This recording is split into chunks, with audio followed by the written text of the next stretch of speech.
SoundCloud, more, live on Facebook.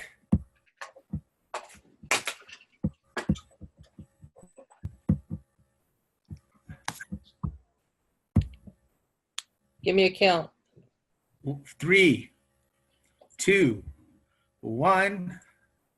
We're there. Good morning, good afternoon, and good evening. You've reached the Note Closers podcast, and you're not with Scott Carson today. You're actually with Cody Cox and Gail Villanueva as we take over one last day for Scott Carson. Today we're going to be talking a little bit about when life throws you curveballs, and both Cody and I are very familiar, as many of you are, of when that can happen. So Cody, good morning.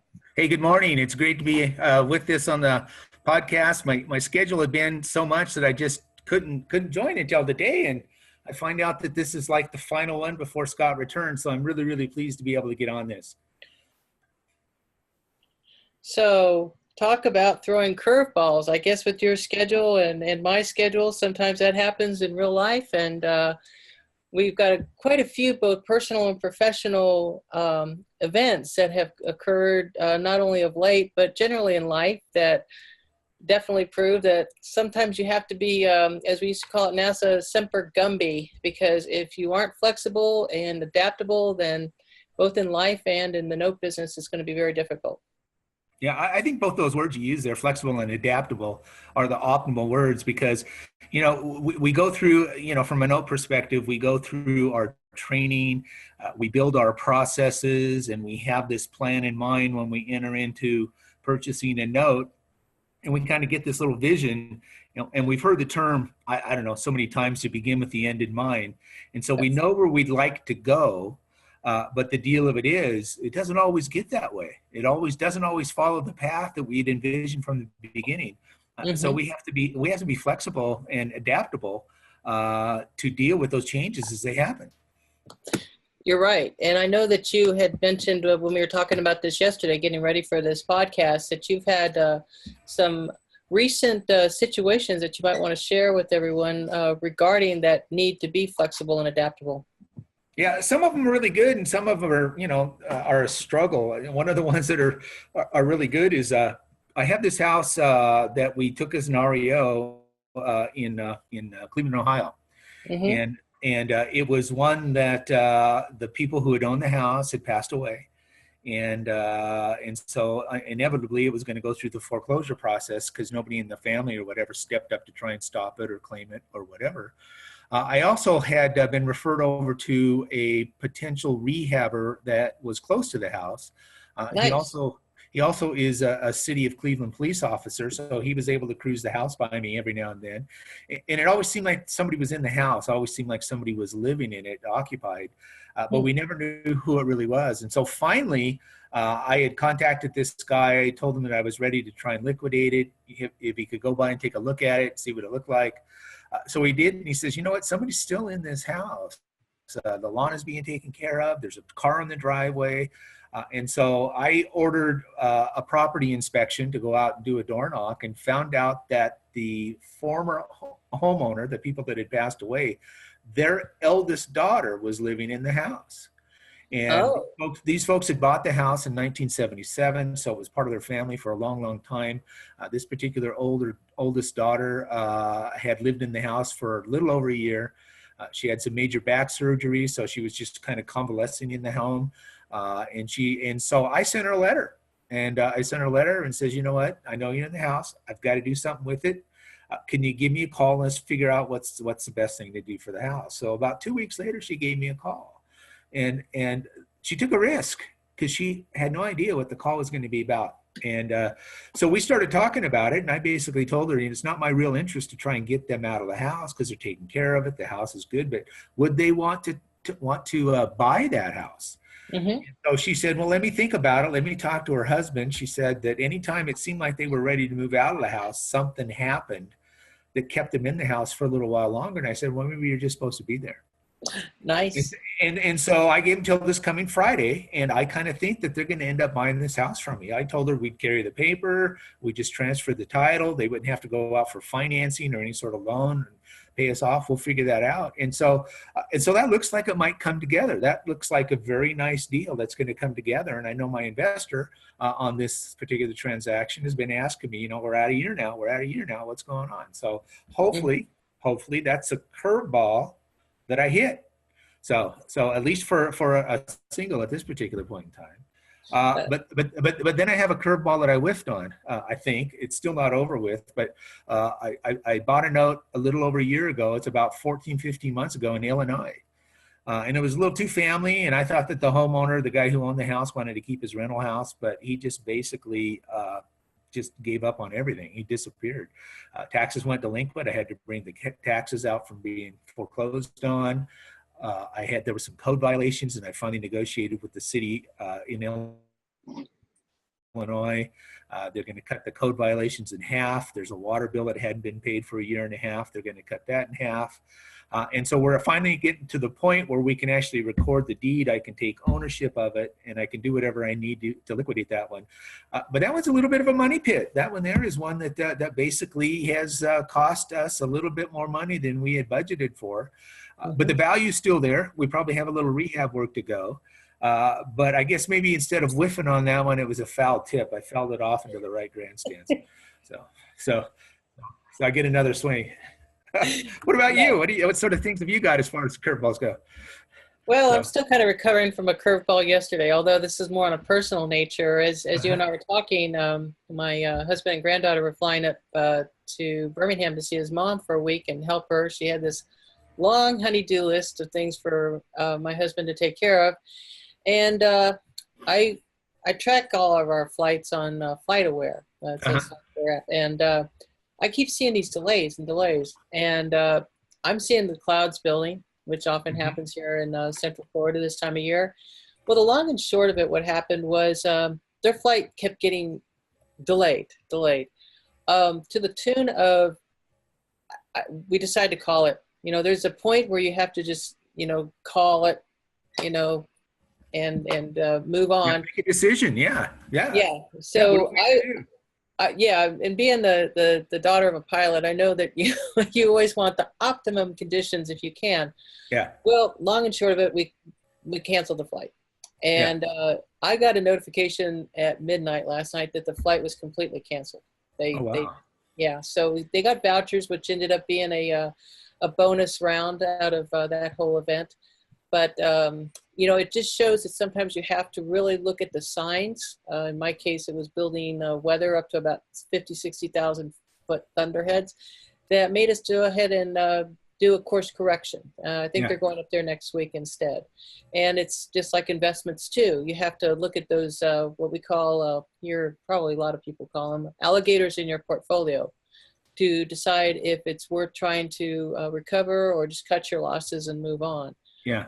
It sounds a lot like, and knowing you, Cody, it sounds like you land on your feet a lot of times when you have a situation, but you and I both carefully weigh before we decide to call a timeout or, a ground ball on something. I'm not good at baseball analogies. Well, that's okay. I mean, it's a lot of it is what you do when you're standing on deck and it's your turn to swing. Yeah. So and the thing of it is it's a team effort. Not only is the team effort with the folks of the WCN crew and Scott and his team, but it's a team effort with the folks that we have in our own lives. With my wife and my son and how they've engaged with what we've got going on. Oftentimes they're very comfortable in delegating some tasks to them so they can take care of. Because like my schedule here this last week, okay? Because oftentimes, at least for those of us that are driving towards a goal, we often have a tendency to overschedule ourselves. Yes. And when I find myself, juggling two schedules, sometimes I liken it to riding a unicycle blindfolded while juggling. And that is, I had a big presentation in front of the Northwest RIA group here in Portland last Thursday night. You hit that out of the ballpark, I might say. How do you know that?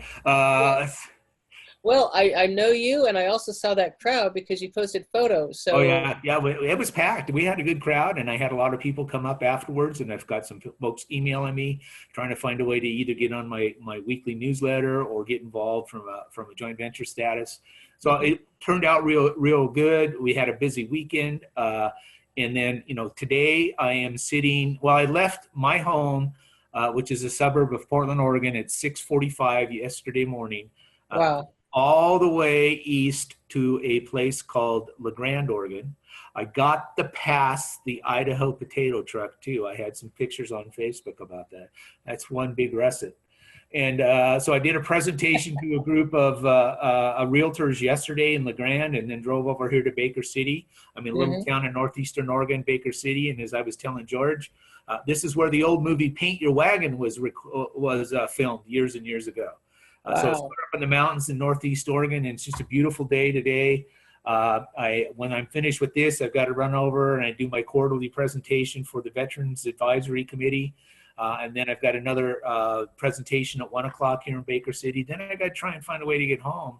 And it's about a 6-hour drive one way. So those kind of things, I mean, one of the things you and I talked about yesterday when we talked about life throwing us curveballs, the other word in there is life, because there's a lot of life that we have to do that's outside of just what we do from a note investing standpoint. Uh, with getting a lot of conversation about wanting to get involved. I've got some assets that I'm going to start looking at, and I'm kind of saying, how do I structure in my mind, in my day coming up, because I have another event that I'm going to on Thursday, when I can actually do the due diligence process to try and narrow those 500 assets down to a dozen. And so just and I know there's been some conversation about time blocking. Okay, I think time blocking has a lot of merit. It keeps people on track. Hmm. But you and I, like we talked about to start this podcast, we've got to be flexible and adaptable.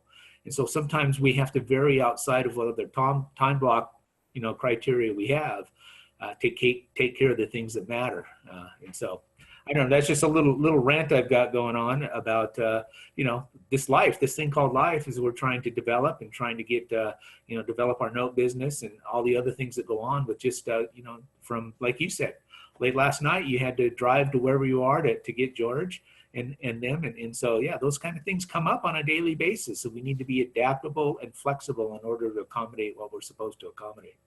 Yeah, you're absolutely right. It's sort of like when I called you in as a pinch hitter at the last moment and said, That's "Hey, right. Cody, can That's a you, good you one. know, yeah."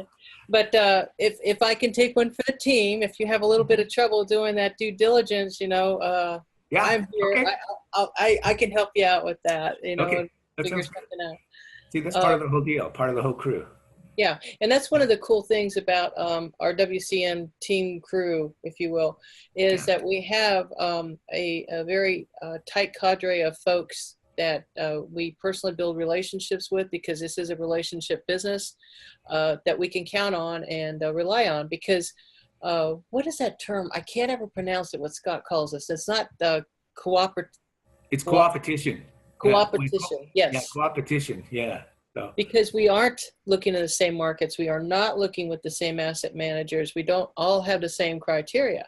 So we're not actually vying for the same assets like I was back in the day when I was a fix and flipper.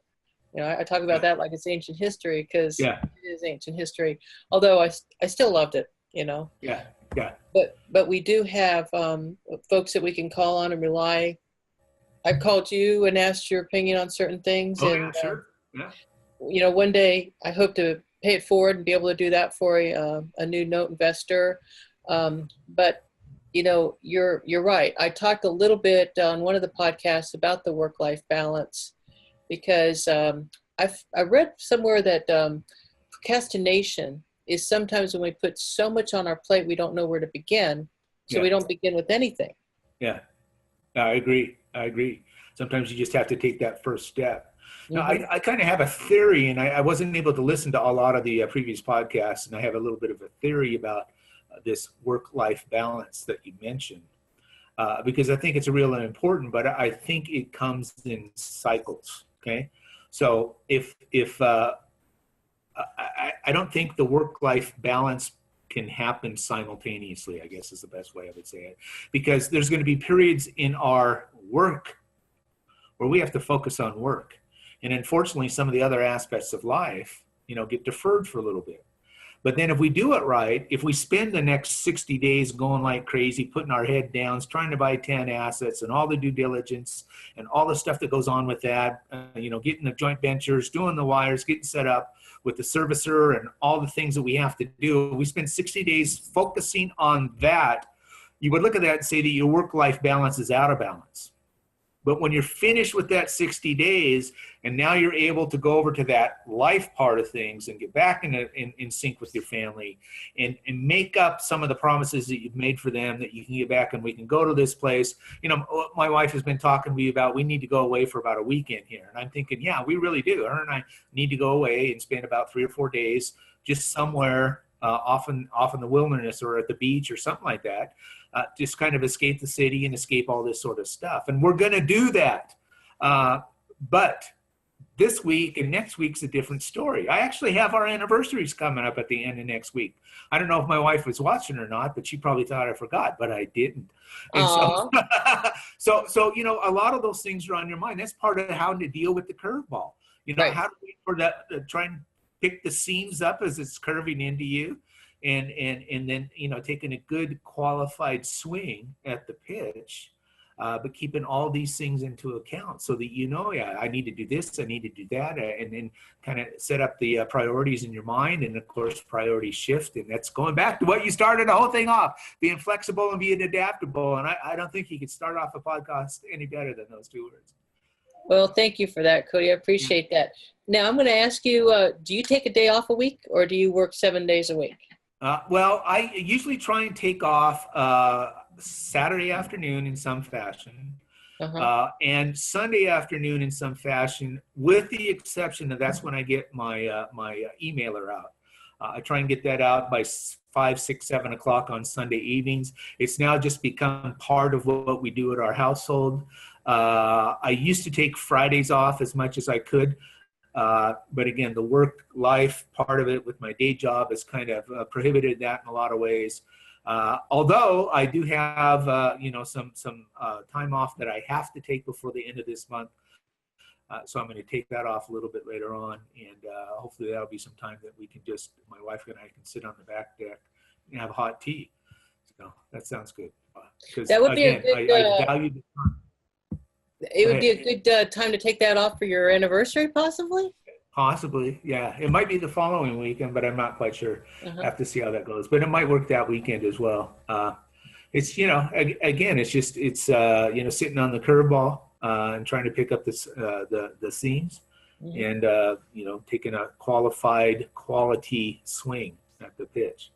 So I'm glad Scott got us started on this baseball analogy after his Monday night from a few weeks ago.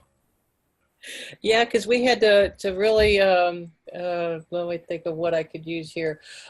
We had to come up with something, in a clinch there real quick, but it was great. Now, I do take 1 day a week off. I tend to take Sundays off. Now, I do take 10, 15 minutes to maybe put together a noteworthy nugget and try to get that out as my weekly. But I had to just decide that I was going to take 1 day off a week. In the family day, we go to church and I just chill. Now, I put it into my mind that I'm going to take Sunday off. Now, and I've also told my family, look, if I get a call and it's a matter of I'm going to lose a deal or if it's something that could affect income coming in, I'm going to have to go ahead and change that and go ahead and work. But what I do is, a friend of mine told me about this. He said, if you take off 1 day a week, it refreshes and recharges you, but you also, by the time Monday comes around, I'm out the gate. Yeah. Really a baseball, but it's like a horse racing thing. I mean, I am out the gate, ready to go. And I go full speed ahead, I commit what I want to do on paper, try to get it up till Saturday at midnight, writing down what I want to accomplish the following week. But I take a break. I just chill 1 day a week. Yeah, that's good. And you can actually break that up into what you do the first 2 weeks of the month and what you do the last 2 weeks of the month. Do I spend the first 2 weeks of the month doing due diligence? Do I spend the last 2 weeks of the month, sourcing joint venture investors on those and getting to a point of funding? And that's just the stuff that we do on the front side of a note acquisition, because there's a lot of things that happen, on the back side of a note acquisition. We actually own that note, and all the little things that are going on, like yesterday, I got an email from one of my attorneys. One of the notes that we bought a month and a half ago was in Chapter 13 bankruptcy. They were making payments on the bankruptcy, but we had not yet put in the paperwork that would transfer that bankruptcy payment over to my company. So those are the kind of little things that maybe slip through the cracks if you're not keeping on top of stuff. A lot of things, you think would happen because everybody knows what's happening, but not so much, because you still have to throw in that paperwork. And that's why having the loss mitigation people are so important. We can't do all our loss mitigation ourselves. A little bit we can, but it's best to hand it off to the experts and the attorneys who can look through the file and say, hey, this isn't happening. How do we do this? Well, yeah, you do this, and I'll get you the assignment of mortgage that shows that I own that. You can get that to the bankruptcy trustee.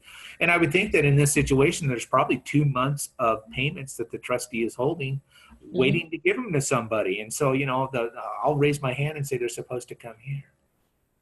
Yeah, that's beautiful. And that leads me to think about who we have on our teams, because you and I have both got a set of professional team players like Dante Duffy and Madison Management, the Singer Law Group.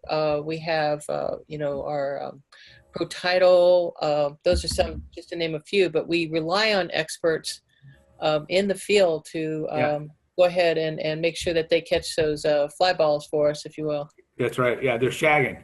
They're shagging for us. That's right. So that we look good when we slide into home plate face first.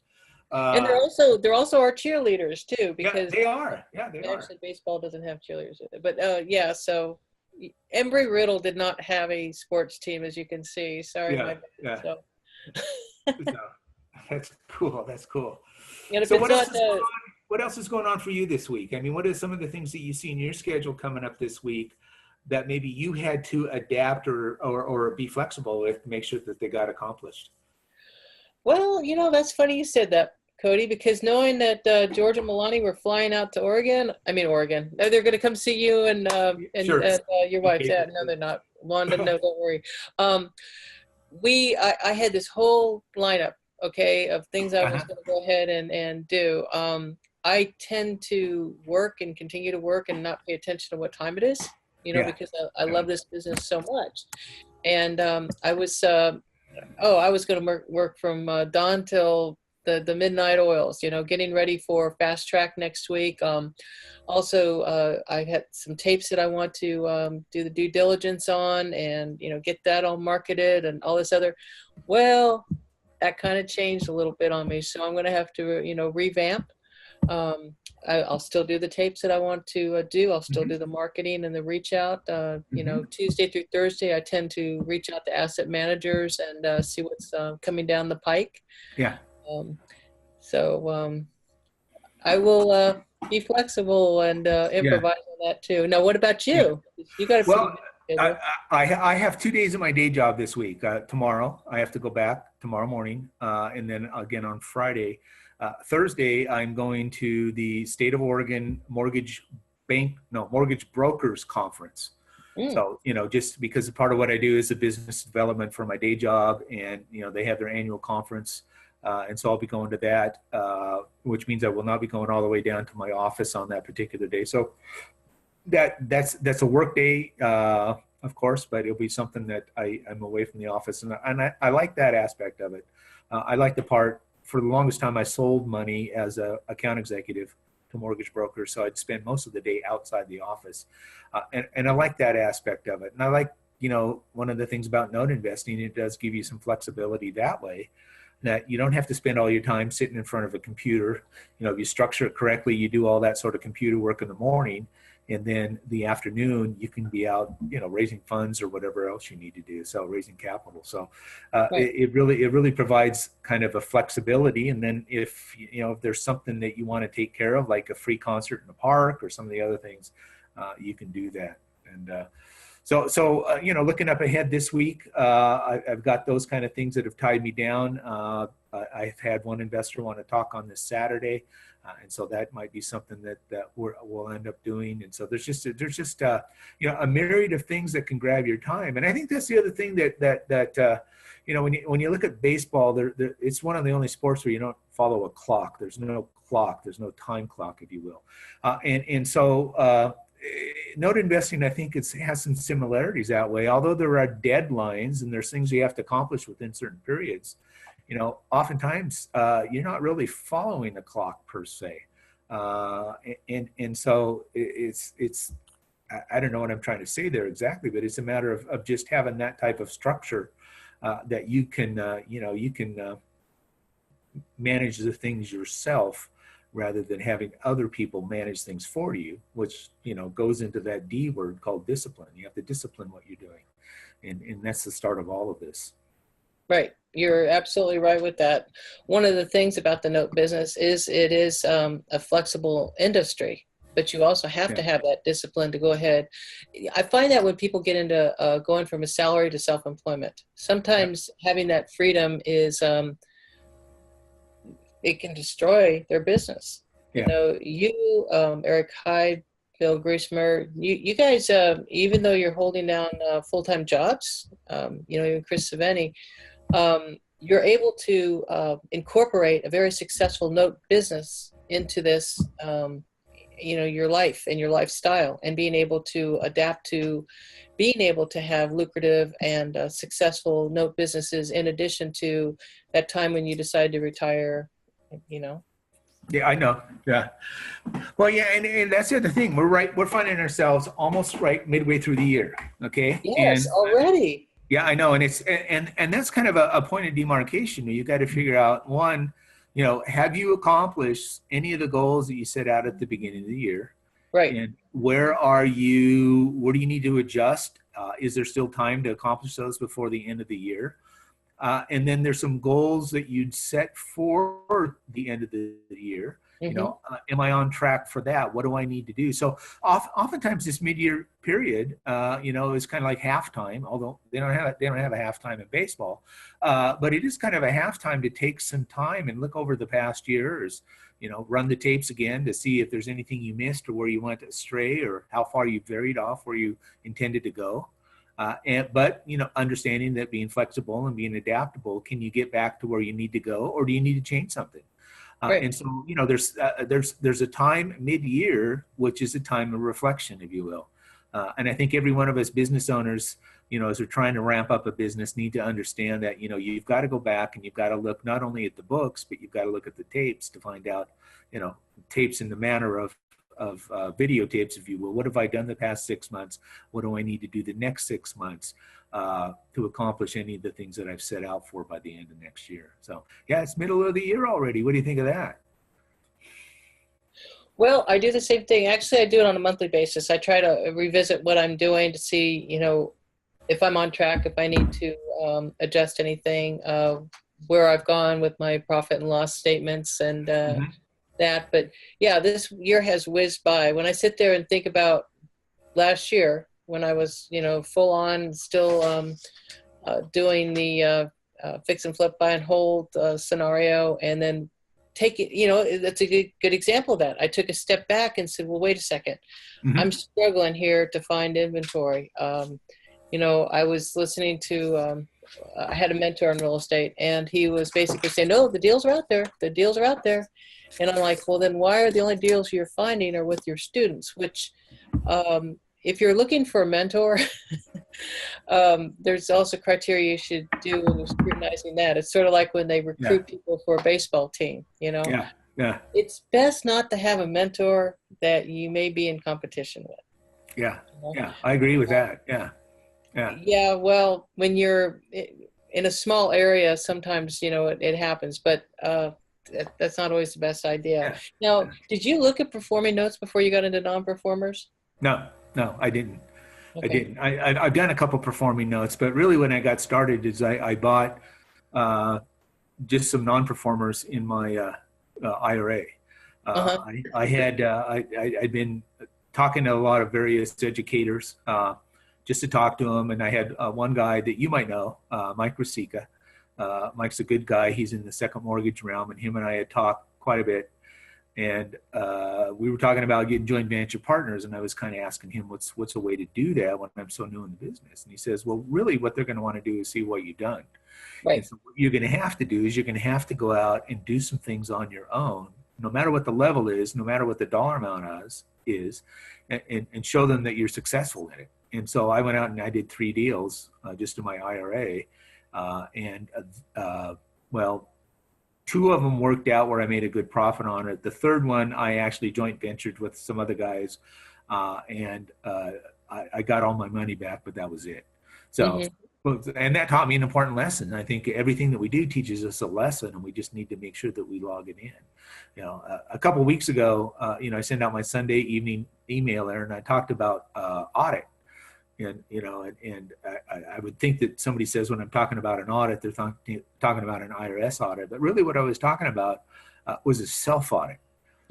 Because we have to sit down and we have to take a look at our business. We have to look about, are our processes in place?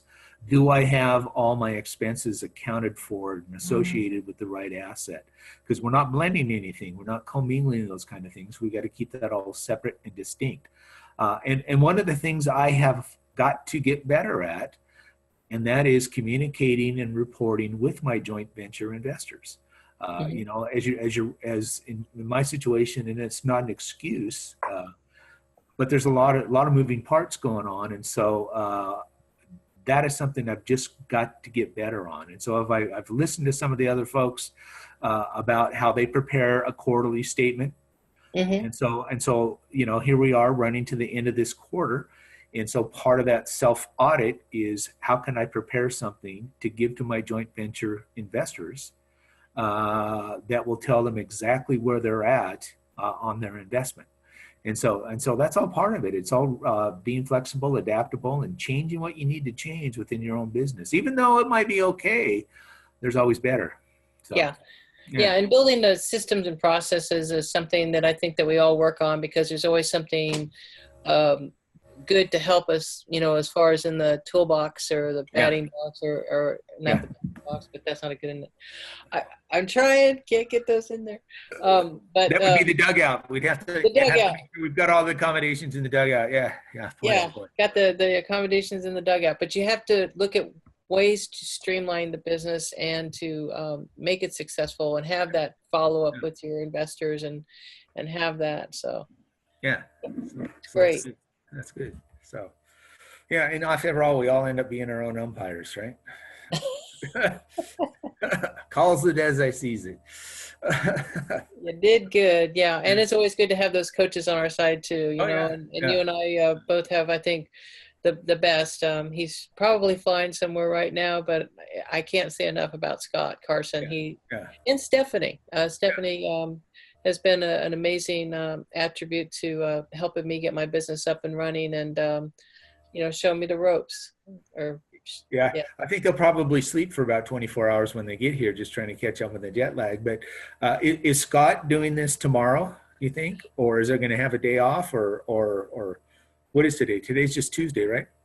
He amazes me. He's like a machine, I'm sure he's going to be like when I come in Monday morning and just ready to go, or maybe not. It's hard to say, but I don't know. We've all been kind of wondering that ourselves in the background. So, but again, it's flexible and adaptable. If we get a call saying, "Hey, can you cover?"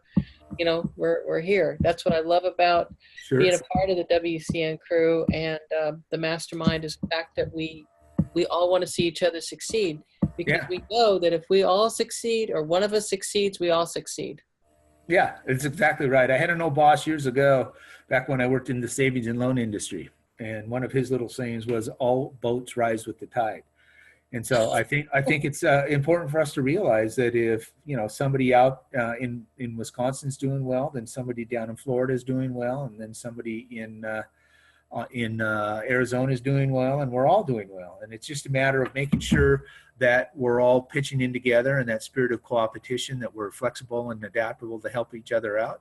The biggest thing that I see right now is just that's a struggle, if you will, is just availability of product, just finding the quality product that is in.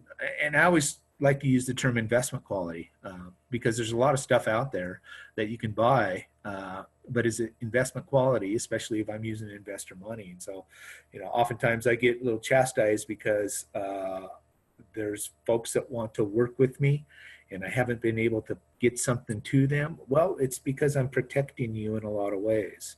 I want to make sure that I'm just not throwing your money at something just because it achieves a goal for me. We got to make sure that this thing here is an investment quality paper that's going to be, minimum loss, if any, that we've mitigated all that potential loss, and it does show a profit. Plus, we're helping homeowners out. I mean, there's nothing better than helping these homeowners out. Right. Yeah. Yeah, and you and I have a very similar business model with that. When you mentioned that about due diligence, I'm the same way, Cody, and I'm not going to, make excuses for it or, anything like that. But it seems to me in this business, doing the due diligence and doing thorough due diligence on the front end makes everybody's life better at the end. Yeah. You mentioned those 3 deals, and you mentioned one of them cash out. But do you think you could have restructured something or done something a little differently for a different outcome on that particular deal? You could have. There's always that opportunity, but sometimes if you believe in the concept of velocity of money, sometimes doing something quicker, just to get it off the inventory, out of the portfolio, and rinse and repeat, if you will, makes sense in the long run as well. There are ways to do some things. A lot of it depends on what your investor wants too. Your investor may want to roll that over again, or they have another idea of what they want to do with their funding. So, there's a lot of components that go into play there. Right. It's the game within a game that you have to think about, and everything's situational. So, yeah, so, Absolutely. yeah, so. Well, you know what? I've seen about 4 or 5 people. I'm able to look over my camera out into this courtyard area, and I've seen about 4 or 5 people that are already heading to this meeting that I'm supposed to go to. So, we've been on this thing for about 40 minutes. I don't know if we have any real questions. Maybe you and I have just been talking for 40 minutes. But if you see any questions there that we can answer with that, maybe we hang up for the day and turn it over to, Scott tomorrow. Well, what we can do is I can go back to if there are any questions. I'm not seeing any. Then Okay. I can go ahead and let you get on with your day. I'm really glad that we were able to pull this together and visit for a little bit this morning. Sure. It's always a genuine pleasure when I can chat with you, Cody. Yeah, I appreciate that too. It's always good fun. And it's like I was telling George a little earlier, to me, it's just the technology is fascinating. Yeah. It's not even 9 o'clock here on the West Coast, and you're 3,000 miles away or more from me. And we can talk like we're sitting across the table from each other. And I like the opportunity and the ability to be able to do that. So. I absolutely do too. Well, with that, we'll wish you a good day. And you too. thank you so much. And thank you everybody for listening. You can always reach out to Cody and I. We'll have our contact information in the comments section of this podcast. And we're here to help fellow investors and also potential investors that want to talk with us further. All right. Give us a shout. We'll talk soon. Thanks. Okay.